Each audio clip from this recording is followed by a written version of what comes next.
Welcome back everyone. Hi, if you're new, my name is Tori and today I'm going to take you guys through all of the stats for my 2020 reading year, and towards the end of the video I'm just going to list every single book that I read throughout the year. So the first part of this video is also going to be talking about just some of my reading goals for the new year. I don't have very many. I'm just going to go with the flow like I usually do, but there are just a couple of things that I really want to incorporate into my reading next year. So we're going to get into that, and that's pretty much it. This is going to be my last video of 2020, which is just so weird to say. I do still have my Jade City review coming, but just that's getting pushed back to sometime in early January. So this is it. I hope you guys enjoy, and yeah, it should be fun just to go back and relive the entire reading year. So since this is going to be the last video of 2020, I'm going to put all of my kind of end of year videos into one playlist, which I will link down below for you guys if you are just interested to go back and see just some of the best books that I read in the year. And then also I do have a video just talking about some great reads that just didn't end up making the best of the list,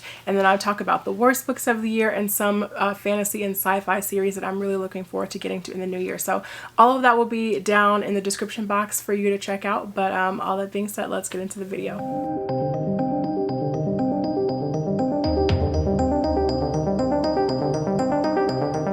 So one of my goals for the new year is to read more SFF in translation. I have a few books on my shelf that I've had on my shelf for a long time now, and I really want to prioritize them in the new year. But this year I kind of got a taste for just reading some translated fiction, and I really enjoyed that. So I want to keep it up in the new year. So some of the ones that I want to prioritize in the new year are Metro 2033 by Dmitry Glukovsky.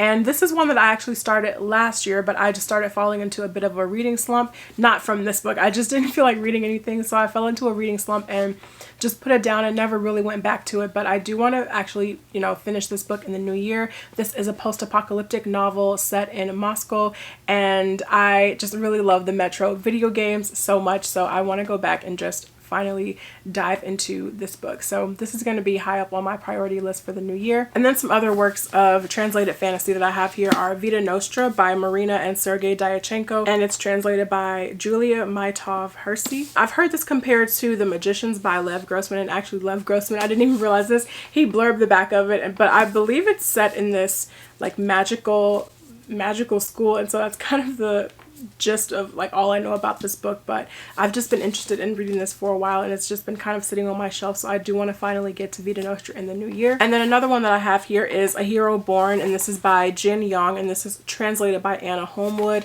and this is the first book in an epic Asian inspired fantasy series.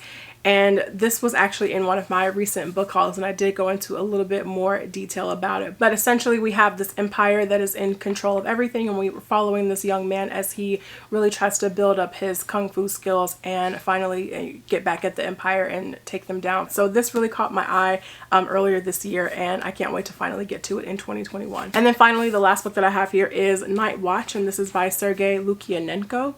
And I'm not sure who it's translated by. Oh, it looks like it's translated by Andrew Bromfield. So this has actually been on my shelf for a couple of years at this point. I got this from my local used bookstore, and it just sounds really epic. It's this urban fantasy novel, it sounds like, and it takes place in contemporary Moscow, and we have vampires and shapeshifters, and it sounds like we have that really gritty dark fantasy feel in this book. So this sounds really great, and also one that I'm looking forward to in the new year. So that is one big goal that I have, is to incorporate more SFF in translation. Another big goal that I have for the new year is to just finish up some of the series that I have started. I have so many open series right now. It's kind of ridiculous at this point. I just remember being young, and like just being able to fly through a complete series. But nowadays, now that I'm older, I will start the first book in a series and I won't pick up book 2 until like 8 months later, and it needs to stop. I really want to prioritize just finishing up a lot of the series that I'm currently reading right now. Some of those include Red Rising by Pierce Brown. My goodness,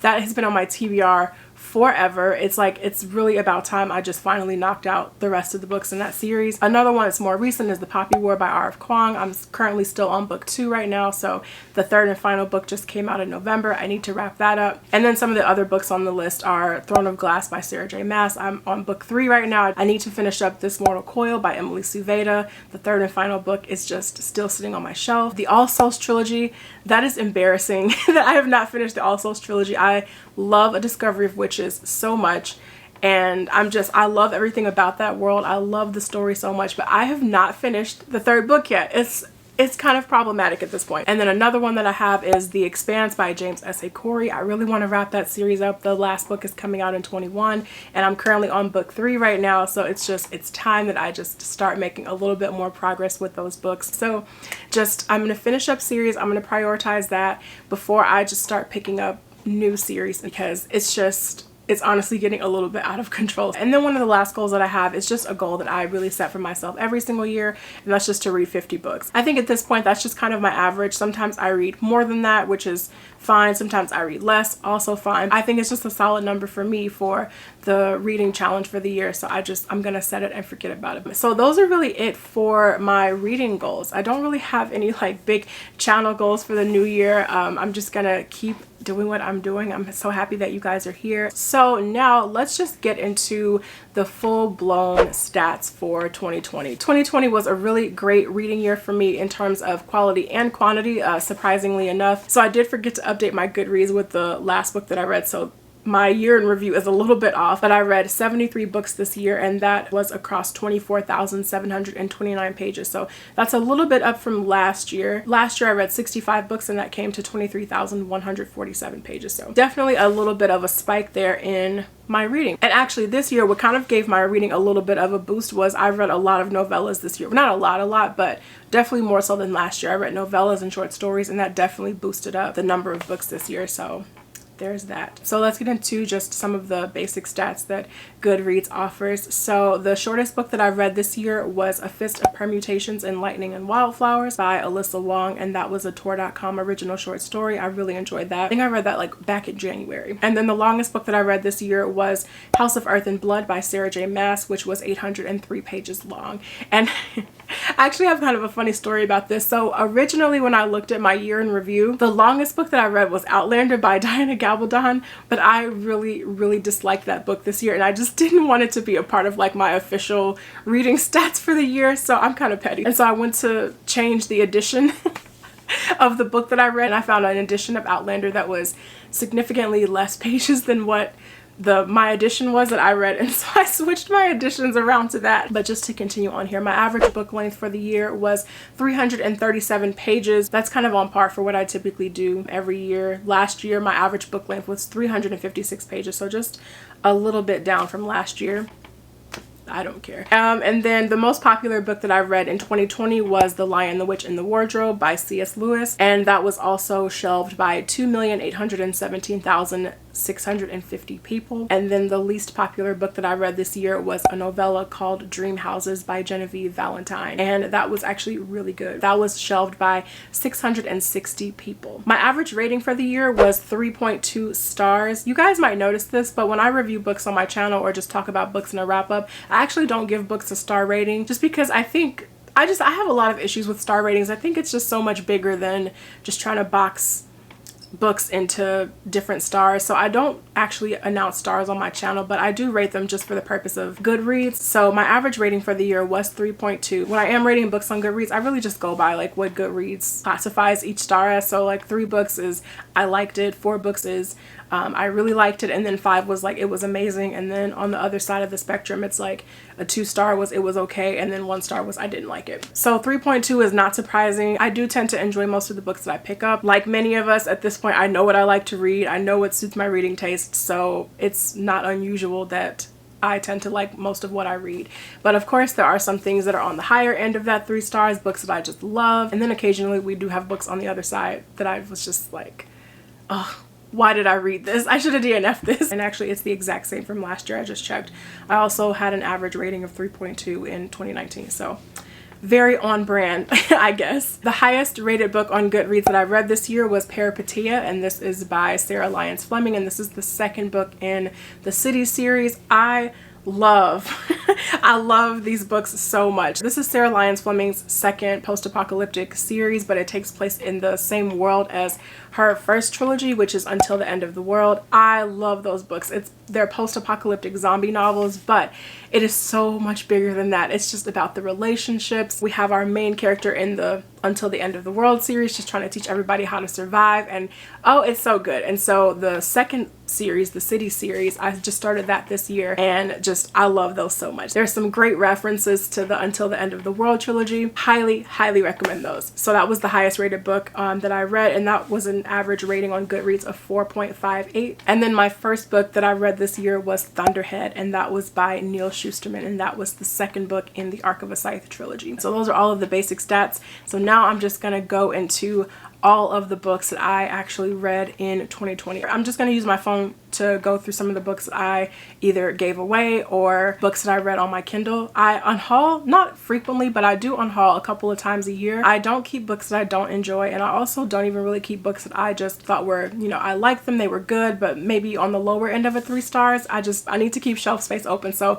I do unhaul pretty occasionally. So let's start with A Fist of Permutations in Lightning and Wildflowers by Alyssa Wong. One Word Kill by Mark Lawrence. This is one that I read on my ebook and just didn't enjoy it at all. This actually made my worst books of 2020 list. A Cold Trail by Robert Dugoni, and this is one of the books in the Tracy Crosswhite series. I have just such a weird relationship with that series. I don't even know how I started reading it. It's such like a random thing for me to have just started, but I started listening to the audiobooks a couple of years ago, and just, I don't know what it is, but I just would come home from work and I would be like cooking dinner and just listening to Tracy Crosswhite books. So I've continued on with this series in 2020, and it's still really good. And then the next book that I read was Children of the New World by Alexander Weinstein. I can't find this book. I still own it. I didn't unhaul it, but when I was like pulling all my books off the shelves, I have no idea what happened to this book. Next is Sunburn by Laura Lippman. This was just okay. It was a contemporary literary fiction, dark literary fiction story, and I just thought it was fine. So I unhauled that earlier this year. The next book is The Luminous Dead by Caitlin Starling. I unhauled that. I thought it was just okay.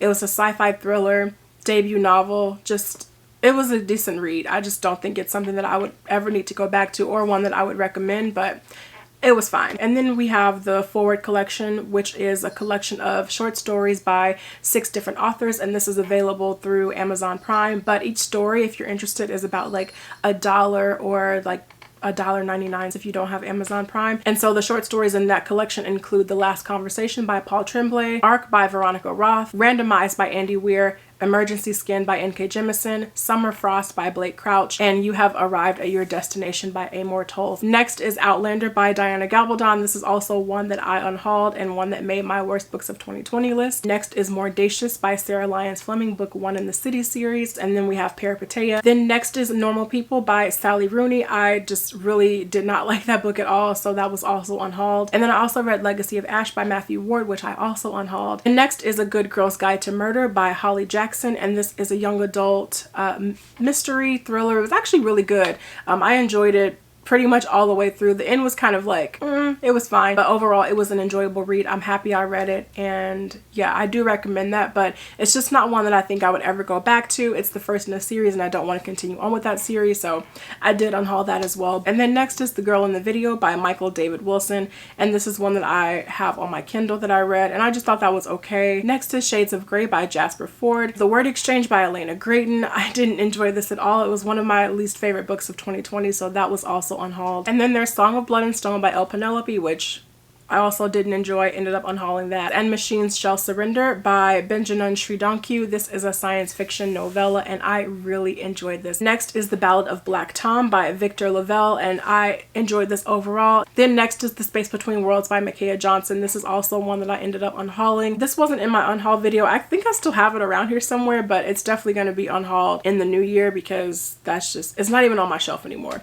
But yeah, I didn't enjoy that. The next book is one that I'm also unhauling. That's We Are Unprepared by Meg Little Riley.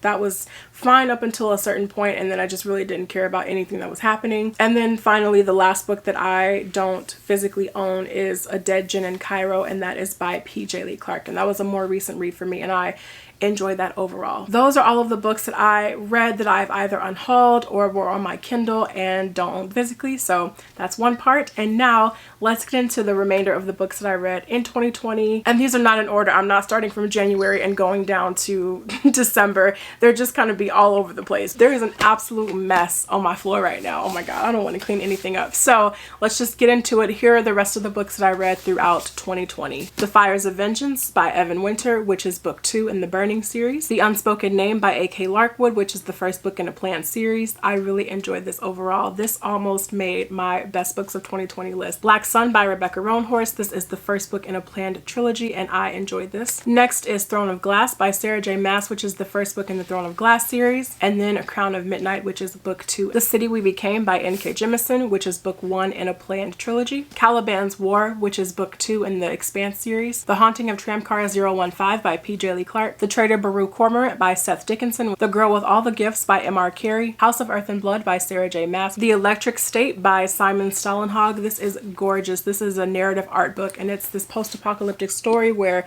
we're following this girl and her like robot throughout this ruined landscape, and just the artwork is creepy but beautiful and I really enjoyed this story. The Poppy War by R.F. Kuang, which is the first book in the Poppy War trilogy. Serpent and Dove by Shelby Mahiran, which is the first book in the Serpent and Dove series. Parable of the Sower by Octavia E. Butler, which is the first book in the Earthsea duology. Planetfall by Emma Newman, book 1 in the Planetfall series. Lost Gods by Micah Yongo, which is the first book in a duology. The City of Brass by S.A. Chakraborty, which is book 1 in the Daevabad trilogy. Astrophysics for People in a Hurry by Neil deGrasse Tyson. The Cube by Basma Abdel Aziz. Babel 17 by Samuel R. Delaney. The Invisible Life of Addie LaRue by V.E. Schwab. Next is Binti by Nnedi Okorafor. So this is the entire Binti trilogy. This year I read Binti Home, which is novella 2 in the trilogy. Next is The Passage by Justin Cronin, which is the first book in the Passage trilogy. The Deep by River Solomon, and this is also with Devi Diggs, William Hudson, and Jonathan Snipes. Annihilation by Jeff Vandermeer, book 1 in the Southern Reach trilogy. The Light Brigade by Cameron Hurley. And then the first 2 books in the Chronicles of Narnia series by C.S. Lewis. We have The Lion, the Witch, and the Wardrobe and The Magician's Nephew. Next is Version Control by Dexter Palmer. To Be Taught If Fortunate by Becky Chambers. Jade City by Fonda Lee, which is the first book in the Greenbone saga. I'm on Jade War right now.